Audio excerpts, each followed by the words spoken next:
ये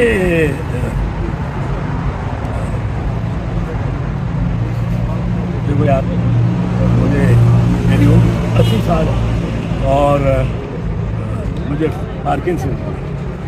अब इसकी वजह से मैं बड़ा, मेरी जुबान में निकलते ऐसी नहीं होती थी कभी। आपने सुना है, बड़ी तकरीरें की हैं मैंने, सैकड़ों गोली, और हर 4 घंटे बाद मुझे ये गोली लेनी पड़ती है।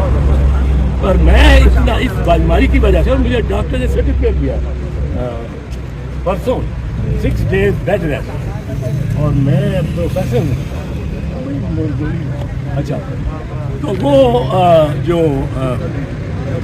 अब वो मुलाकात में सर क्या तय हुआ, डेट मिली और कब तक की डेट मिली? डेट मिली,